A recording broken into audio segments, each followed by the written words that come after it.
ఇలాంటి వారిని దేవుడు ఉన్నతమైన నాయకత్వంలో నడిపిస్తాడు. ప్రథములు చెల్లి సహోదరులారా, ఎలాంటి వారిని దేవుడు ఉన్నతమైన నాయకత్వం నడిపిస్తాడు మరి చూద్దామా?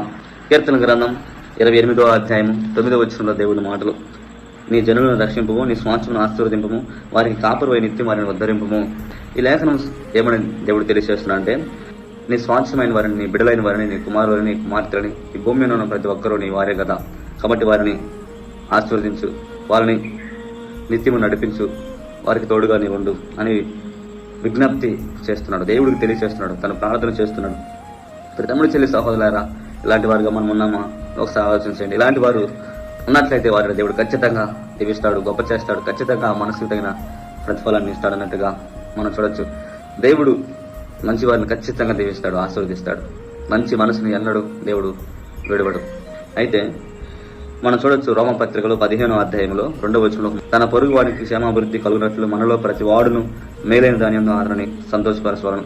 తన పొరుగు వాడికి క్షేమాభివృద్ధి కలిగినట్లు, తన పొరుగువాడు బాగుండేటట్టు మనలో ప్రతి వాడంట మేలైన ధాన్యంలో అతనిని సంతోషపరచాలి. మేలైన పని చేస్తూ ప్రభువును సంతోషపరచాలి.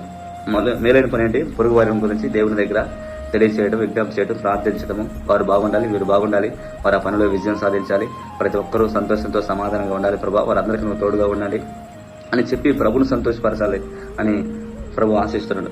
అయితే అలా సంతోషపరిచినప్పుడు క్రీస్తు మన పక్షంగా ఉండి గొప్ప కార్యాలు చేస్తారన్నట్టుగా మనం చూడొచ్చు.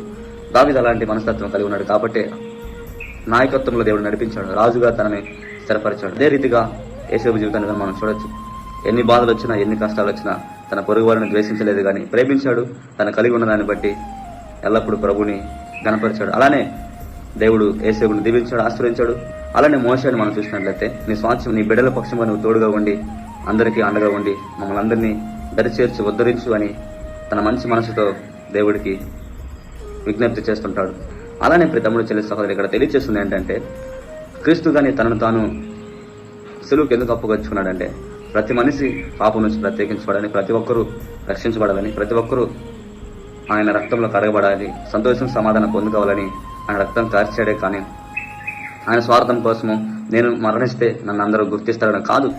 ప్రతి ఒక్కరూ పాపం నుంచి ప్రత్యేకించబడి సమాధానమైన జీవితాన్ని పొందుకోవాలని దేవుడు ఆ గొప్ప కార్యము చేశాడు. కాబట్టి అందుకే అన్ని నామముల కంటే పైనామం క్రీస్తు నామం గొప్ప నామం అని దేవునికి పేరుంది. కాబట్టి అటు గొప్పవారుగా మనం అందరం ఉండాలని క్రీస్తు ఆశిస్తున్నాడు. ఎందుకంటే పొరుగు వారిని ప్రేమించినట్లయితే ప్రేమ పొరుగు వారికి కీడు చేయదు. కాబట్టి మనం కీడు చేసేవారుగా కాక మేలు చేసేవారుగా ఉండి అందరికంటే ఉన్నతమైన అధికారంలో జీవించే జీవితాలు జీవించాలని దేవుడి సమయాన్ని సందర్భాన మీ అందరితో మాట్లాడుతూ